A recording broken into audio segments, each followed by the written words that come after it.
Hi flowers, welcome back to my channel. Video को start करने से पहले अगर अभी तक आप में से किसी ने भी चैनल को सब्सक्राइब नहीं किया है तो प्लीज़ चैनल को सब्सक्राइब, वीडियो को लाइक और नीचे कमेंट करते हुए ज़रूर बताइएगा कि आज का पार्ट आप लोगों को कैसा लगा। तो चलिए, आई एम स्टिल योर्स का नेक्स्ट पार्ट स्टार्ट करते हैं। इससे पहले आई एम रियली सॉरी, क्योंकि इतने दिनों के बाद मैं इसको अपलोड कर रही हूँ। एक तो टाइम नहीं हो पाया, ऊपर से स्टोरी भी कैसे कंटिन्यू करूँ ये मुझे समझ में नहीं आ रहा था, क्योंकि स्टोरी मैं कहीं पे लिखती नहीं हूँ, डायरेक्टली अपने माइंड में सोच के बोल देती हूँ और यही चीज़ें बहुत ज़्यादा गैप होने की वजह से मिसमैच हो जाती हैं। तो चलिए आगे बढ़ते हैं। लास्ट पार्ट में हमने देखा था कि वांग जी के अंकल नाराज़ होकर जा चुके थे और इधर थोड़ी देर के बाद लैन सिचन ने लैन वांग जी को बनाने की कोशिश की, लेकिन लैन वांग जी ने इस वक्त उनकी बात भी नहीं मानी, क्योंकि कहीं ना कहीं उन्हें लग रहा था कि उसके अंकल जो है ना एक्स्ट्रा ओवर कर रहे हैं हर एक चीज़ में। मतलब इतनी पुरानी चीज़ों को तक अभी कौन अप्लाई करता है। लैन सिचन भी यहाँ से जा चुका था। लगभग 20 मिनट के बाद लैनवांग जी का कॉल, लैनवांग जी के फ़ोन में किसी का कॉल आता है। लैनवांग जी फ़ोन देखता है तो वो विंग का था। उसने कॉल को रिसीव करते हुए अपने कान पे लगाया और उसके बाद एक शब्द भी नहीं बोला। दूसरी साइड से विंग लैनवांग जी की मूड को समझते हुए लैनवांग जी से बोलता है, क्या तुम मुझसे भी बात नहीं करोगे? लैनवांग जी ने अभी भी रिप्लाई नहीं किया था। यहाँ से विंग बोलना स्टार्ट करता है कि एटलीस्ट मुझसे तो बात करो।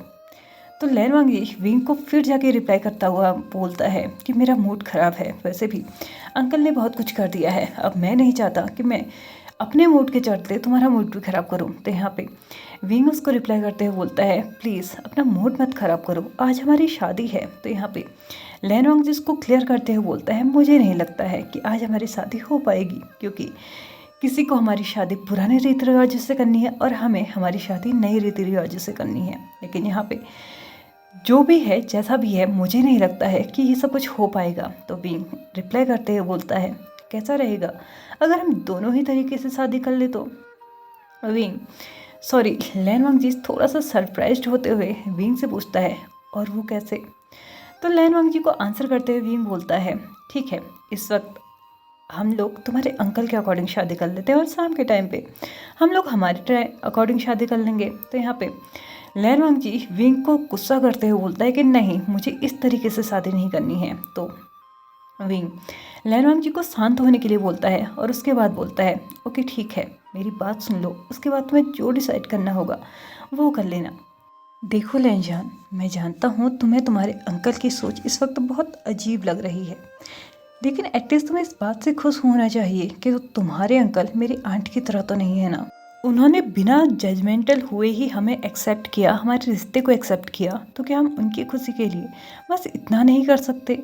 वो हमसे कोई ज़्यादा उम्मीद नहीं रख रहे हैं लांजान, और वैसे भी मुझे नहीं लगता कि इसमें कुछ गलत है। अभी देखो ना, हमें कल से एक दूसरे को देखने नहीं दिया गया है, लेकिन क्या तुम्हें पता है इससे हमारे बीच में क्या हो रहा है? हमारे बीच में क्यूरियोसिटी बढ़ रही है एक दूसरे को देखने की। हम लोग एक दूसरे को हमेशा सूट्स में देखते हैं, पैंट शर्ट में देखते हैं, जीन्स टी शर्ट में देखते हैं, बट इन रोब्स में हमने आज तक एक दूसरे को नहीं देखा है। क्या तुम्हें नहीं लगता ये कुछ अलग होगा? मुझे सच में बहुत एक्साइटमेंट हो रही है तुम्हें इस तरीके से देखने के लिए। तुम्हें पता है, पहले मुझे भी बहुत अजीब लगा था जब मुझसे बोला गया कि मुझे तुम्हें देखना नहीं है, लेकिन अब मुझे लगता है कि शायद ये एक तरीका है अपनी क्यूरियोसिटी को बढ़ाने का और उसके बाद उसके जो परिणाम होंगे ना वो मिलने का। अब कौन सी बात है, अगर इतना वेट करने के बाद तुम एक ब्यूटीफुल तरीके से मेरे सामने आओगे तो मुझे खुशी ही होगी ना। इस वक्त भी हम एक दूसरे से वीडियो कॉल कर रहे होते, एक दूसरे को देख रहे होते, एक दूसरे के साथ होते, तो शादी में हमारी क्या क्यूरियोसिटी रह जाती, क्या एक्साइटमेंट रह जाती। उन्होंने जो कुछ भी किया, हाँ वो उनके हिसाब से रीति रिवाज हैं, लेकिन मेरे हिसाब से वो हमारे फंक्शंस को एक्साइटेड बनाना चाह रहे हैं। और रही बात उनकी पुरानी सोच की, वो भले ही कितने आगे निकल जाएं, लेकिन जहाँ से उन्होंने शुरुआत की है वो सोच वो पीछे नहीं छोड़ सकते, वो किसी भी हालत में नहीं छोड़ सकते। लेकिन हाँ, हम ये चीज़ों को चेंज कर सकते हैं ना। ठीक है, हम उनकी सोच को भी अपना लेते हैं और हम अपनी सोच के अकॉर्डिंग भी चलते हैं। क्या गलत हो जाएगा इसमें? और भी अच्छी बात है, हमारी शादी दो दो तरीके से हो जाएगी। कल को हमारे बच्चे होंगे, उन्हें बताने के लिए भी सही रहेगा कि हमने दो तरीक़ों से शादी की थी, ताकि वो भी देखें उनकी फादर्स की शादी कितनी अमेजिंग तरीके से हुई थी।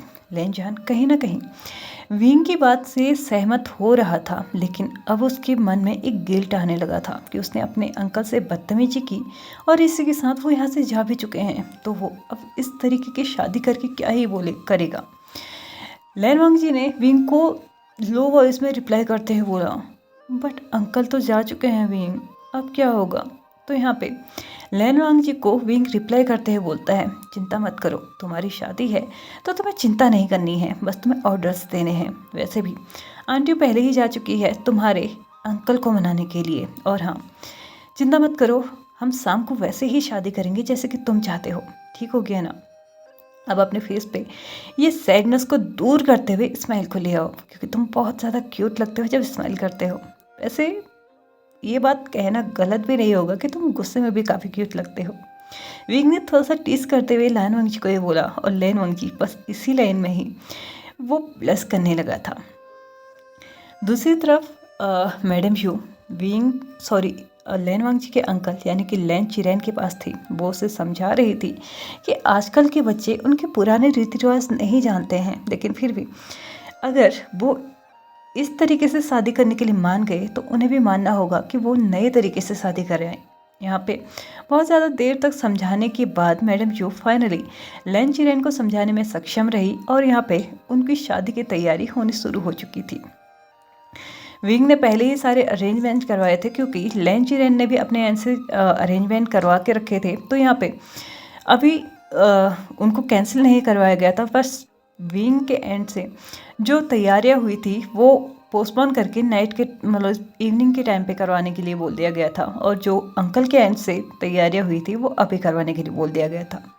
लैन वांग जी के रूम में भी कोई आ चुका था जो कि लैन वांग जी को तैयार करने वाला था, और उधर विंग के रूम में पहले ही चैन चैंग था जो कि विंग को तैयार करने वाला था। विंग का भाई तो विंग के पास था, लेकिन लैन वांग जी का भाई फिलहाल लैन वांग जी के पास नहीं था, क्योंकि उसे बड़े ब्रदर होने का फर्ज निभाना था। यानी कि वो पूरी तैयारियां देख रहा था कि वो अपने अंकल के अकॉर्डिंग भी चल सके, और अरेंजमेंट कुछ ऐसे करे कि विंग और लैन वांग जी इन दोनों को भी ये ना लगे कि उनकी शादी कितनी बोरिंग तरीके से हो रही है। इसलिए वो इस वक्त लैन वांग जी के पास नहीं थे, लेकिन लैन वांग जी के पास जो थी वो थी जेन यांगली। हाँ, इस वक्त जेन यांगली भी यहाँ पे थी, और इस वक्त वो लैन वांग जी के पास थी। हालांकि वो इस वक्त विंग के पास होना चाहती थी, लेकिन लैन वांग जी भी अकेला था, इसलिए वो वहाँ पे गई हुई थी उसे तैयार करने के लिए। लैन वांग जी जैसे जैसे तैयार हो रहा था वैसे ही उसने अपने फ़ोन की तरफ देखा, तो वहाँ पे एक नोटिफिकेशन आया था, और विंग ने उसको टीज करते हुए बोला, कितना अच्छा होता ना तुम एक लॉन्ग हेयर्स वाला बिग बी बहन के लिए क्या आते, तुम सच में एक ब्राइट लग रहे होते। तो यहाँ पे लैन वांग जी गुस्से के साथ उसको रिप्लाई करते हुए बोलता है, अगर इतना ही शौक है तो तुम खुद एक बिग क्यों नहीं पहन लेते हो, क्या ही फ़र्क पड़ जाएगा अगर आज की नाइट में तुम ब्राइड बन जाओ तो। लैन वांग जी और विंग यहाँ पे मैसेजेस में ही बात करते जा रहे थे, और उनके साथ जो थे वो उन मैसेजेस को भी पढ़ रहे थे, यानी कि उधर से जैन चेंग और उधर से यान ली, और वो इन दोनों की बातें पढ़ के मतलब जो चैट हो रही थी उसको पढ़ के काफ़ी मज़े ले रहे थे। लगभग 1 घंटा निकल चुका था, सारी तैयारियां हो चुकी थी, और इधर दोनों के दोनों ग्रूम्स भी तैयार हो चुके थे। ऑफकोर्स ब्राइड बोल के क्या ही फ़ायदा है। विंग को पहले ही वहाँ पे भेज दिया गया था जहाँ पे शादी होने वाली थी, यानी कि स्टेज पे भेज दिया गया था, और अब बारी थी लैन वांग जी को लाने की। लैन वांग जी अपने ब्रदर और अपना अंकल के साथ आ रहा था। उसके ब्रदर ने उसका हाथ पकड़ा हुआ था, और लैन वांग जी ने दूसरे हाथ से अपने हाथ पे अपने फेस पे पंखा रखा हुआ था, ताकि विंग उसको देखे ना। फाइनली बहुत ज़्यादा चल लेने के बाद विंग और लैन वांग जी दोनों ही एक साथ एक दूसरे के सामने थे।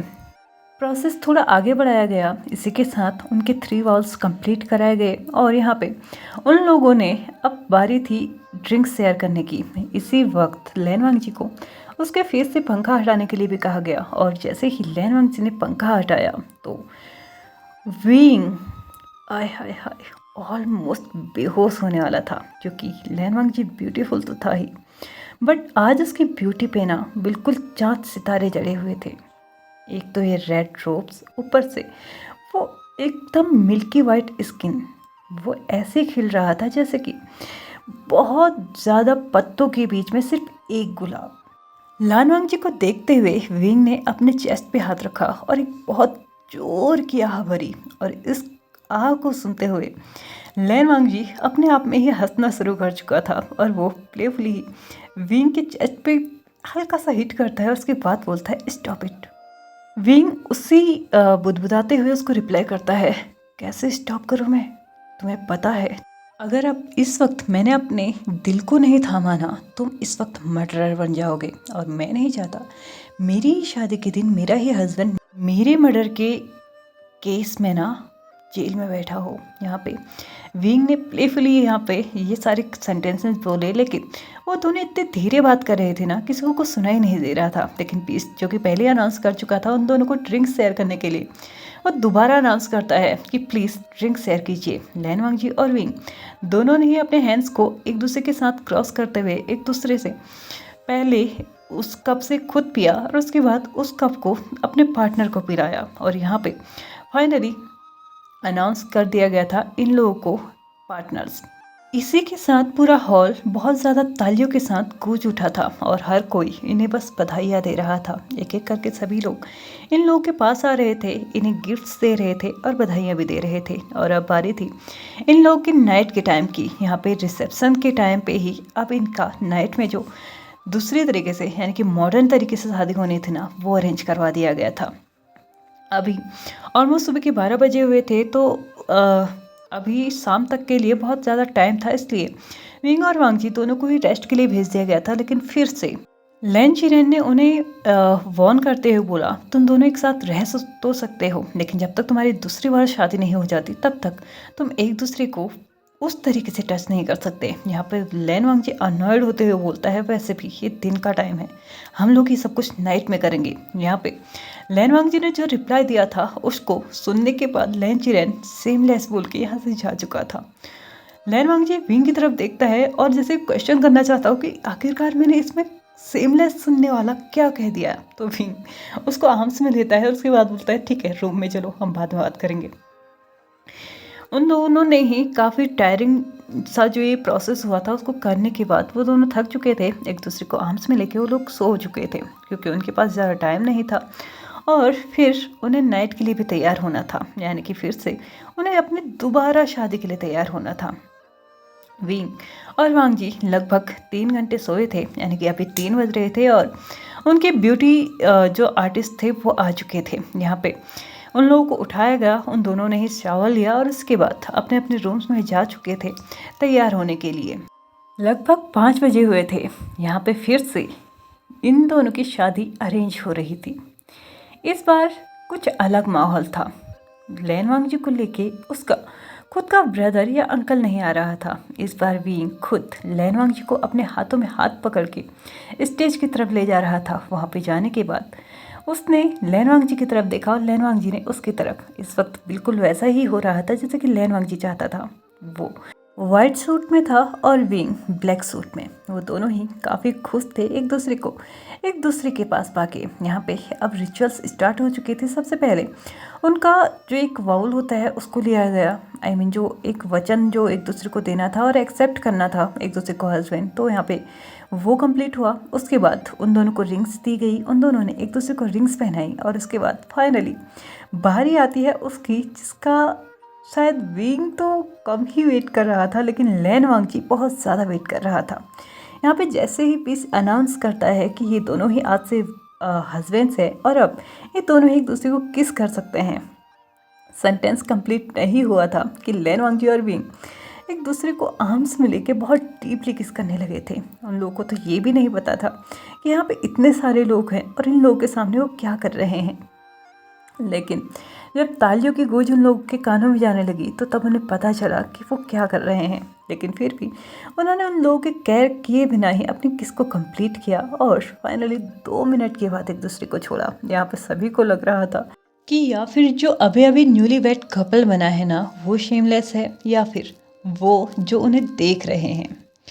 लेकिन सिर्फ यही 2 लोग सेमलेस नहीं बने हुए थे। यहाँ पे सबसे लास्ट में सी चेंग भी खड़े थे और जैसे ही उन्होंने देखा ना कि विंग और लैन वांगजी आपस में किस करना स्टार्ट कर चुके थे, उनका खुद का खुद एक अलग ही माहौल बन चुका था और उनके लिप्स एक दूसरे से कब अटैच हो गए ये किसी को भी नहीं पता चला उन दोनों में से। लेकिन हाँ, कुछ लोग थे वहाँ पे जिन्हें पता चल चुका था। और यहाँ पे जब लैन वांगजी और विंग इन दोनों की किस कंप्लीट हो चुकी थी, यहाँ पे सभी की नज़रें थोड़ा उधर उधर होने लगी थी। और कुछ लोगों ने जब उन्हें देखा तो यहाँ का नज़ारा देखने के बाद एक अलग ही गूंज चुकी थी इस हॉल में, और वो भी क्लैपिंग की ही थी। और इसी के साथ सब लोग चिल्लाने लगे थे कि क्यों ना आज तुम दोनों भी शादी कर लो। तो यहाँ पे ये दोनों थोड़ा सा शाई फील करते हुए अपने फेस पे अपने हाथों को रख लेते हैं और उसके बाद नज़रें चुराने लगते हैं सब लोगों से। विंग और लैन वांगजी एक दूसरे को देखते हैं और उसके बाद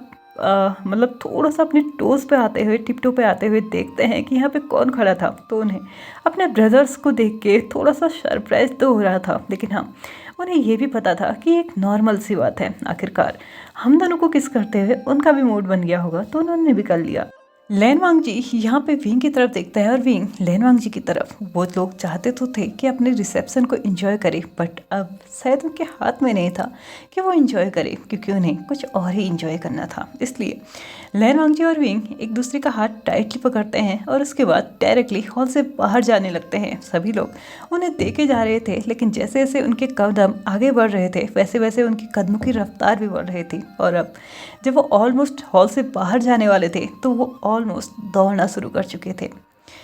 उनके लिए होटल में ही रूम बुक किया गया था, जो कि उनका हनीमून सीट के लिए किया गया था। वो वहाँ पे जाते हैं और अपने डोर को टाइटली लॉक कर लेने के बाद एक दूसरे के लिप्स पे ऐसे टूट्स पड़ते हैं जैसे कि न जाने कितने वर्षों से वो भूखे हों, लेकिन हो भी सकते हैं जो चीज़ वो करने वाले हैं उसके लिए। विंग और लैन वांगजी इस वक्त बहुत डीपली और पैशनेटली इस किस में खोए हुए थे। इस किस में बहुत गहराई में जा चुके थे। उन दोनों की टंग्स भी एक दूसरे के माउथ को एक्सप्लोर कर रही थी। सिर्फ ये टंग्स ही नहीं थे जो उनके माउथ को एक्सप्लोर कर रहे थे, उनके हैंड्स उनके पूरे ऑल ओवर बॉडी को एक्सप्लोर कर रहे थे। उनके कदम कब जाके बेड के पास जाके रुक गए उन्हें पता ही नहीं चला, और कब वो दोनों एक साथ बेड में गिर चुके थे ये भी उन्हें नहीं पता चला। विंग लैन वांगजी के नीचे था और लैन वांगजी विंग के ऊपर था। विंग और लैन वांगजी अभी भी इस किस को ब्रेक नहीं करना चाहते थे। लैन वांगजी और विंग जैसे जैसे इस किस को और डीप बना रहे थे वैसे वैसे उनके हाथ उनके सूट्स पे जाने लगे थे, उनके कपड़ों में जाने लगे थे। और धीरे धीरे पहले विंग ने लैन वांगजी को एंड्रेस करना स्टार्ट किया और उसके बाद लैन वांगजी ने विंग को एंड्रेस करना स्टार्ट किया। कुछ ही देर के बाद वो दोनों ही अपर बॉडी में कम्प्लीटली नेकेड थे, लेकिन हाँ लोअर बॉडी में अभी भी उनके कपड़े थे।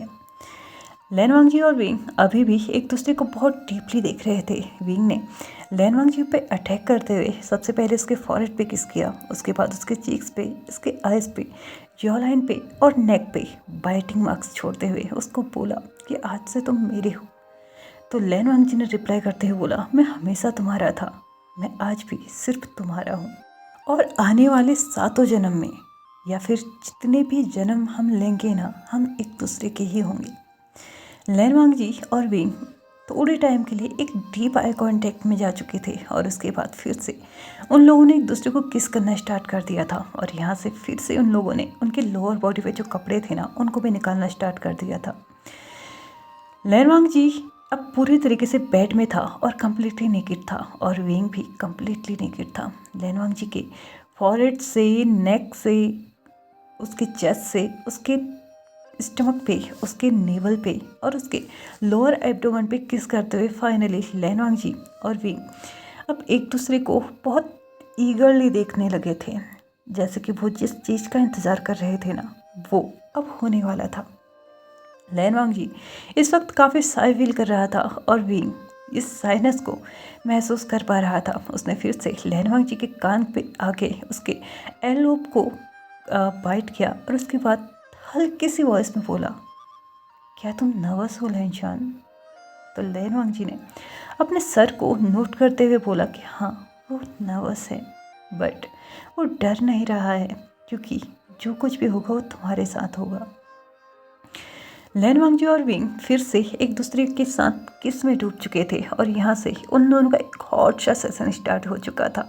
ऑलमोस्ट मिडनाइट तक उनका ये हॉट सा सेशन चलता रहा और उसके बाद फिर विंग और लैनवांग जी हैविली ब्रीथ लेते हुए एक दूसरे के आसपास सोए हुए थे। लैनवांग जी को विंग ने अपनी तरफ खींचते हुए उसके सर को अपने चेस्ट पे रखा और उसके बैक को यानी कि बैक साइड को कमर के साइड पे मसाज देने लगा और उसके बाद बोला, क्या ये काफ़ी रफ था?